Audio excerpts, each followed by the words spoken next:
유정복 인천시장이 집단민원 소통의 날을 개최했습니다.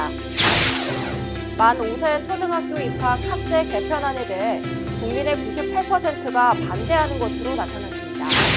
계곡이나 하천에서 불법을 저지른 업주들이 무더기로 적발됐습니다. 인천 두산 인프라코어에서 원인을 알 수 없는 화재가 발생했습니다. 여러분 안녕하십니까? 지난달 소비자 물가 상승률이 6.3%를 기록했습니다. 외식 물가뿐 아니라 전기와 가스 같은 공공요금도 만만찮게 올랐는데요.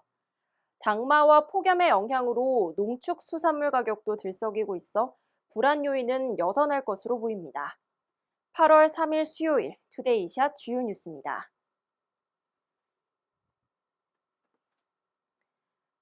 유정복 인천시장이 오랜 시간 해결되지 못한 집단 민원 해결을 위해 자리를 마련하고 소통에 나섰습니다.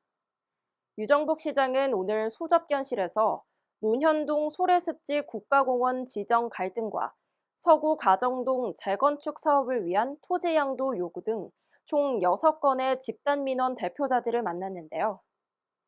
인천시와 집단 민원 대표자들은 진정성 있는 소통과 문제 해결을 위한 양측의 노력으로 해결 방안을 도출해야 한다는 데 뜻을 모았습니다. 유 시장은 지속적인 소통과 다각적인 방안 제시 등을 통해 시민들과 한마음으로 문제를 풀어나가 신뢰받는 시정을 이끌어 나가겠다고 말했습니다.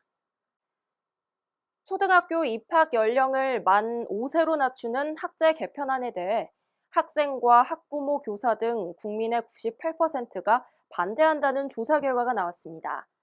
강득구 국회의원은 오늘 국회 소통관에서 기자회견을 열고 초등학교 입학 연령 만 5세 하향에 대한 설문조사 결과를 발표했는데요. 전국의 교직원과 학생, 학부모 등 10만 1,070명을 상대로 조사한 결과 응답자의 97.9%가 이 정책에 동의하지 않는다고 답했습니다. 이에 강득구 의원은 대다수의 국민들이 반대한다는 점이 데이터로 확인됐다면서 대통령은 이에 대한 책임을 지고 정책을 철회해야 한다고 강조했습니다.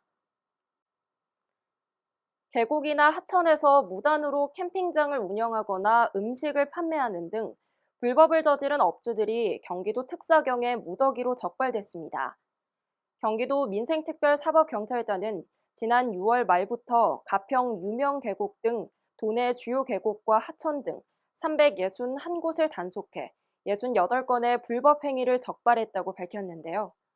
경기도 내 하천과 계곡 내 불법 행위 적발 건수는 2019년 142건에서 지난해 47건으로 감소세를 보였으나 올해 다시 68건으로 증가했습니다.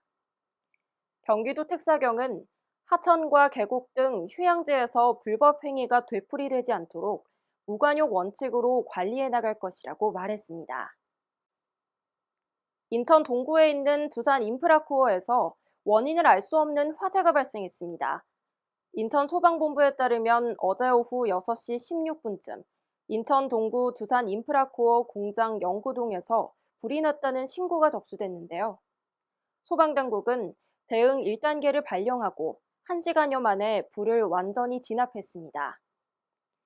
화재로 1층 영구동과 배터리셀, 집기 비품 등이 불에 탔지만 다행히 인명피해는 없는 것으로 확인됐습니다. 소방당국은 정확한 피해 규모와 화재 원인을 조사하고 있습니다. 여름 휴가철을 맞아 렌터카 사고가 급증하고 있습니다. 특히 과속이나 운전 미숙으로 인한 사고가 크게 늘었는데요.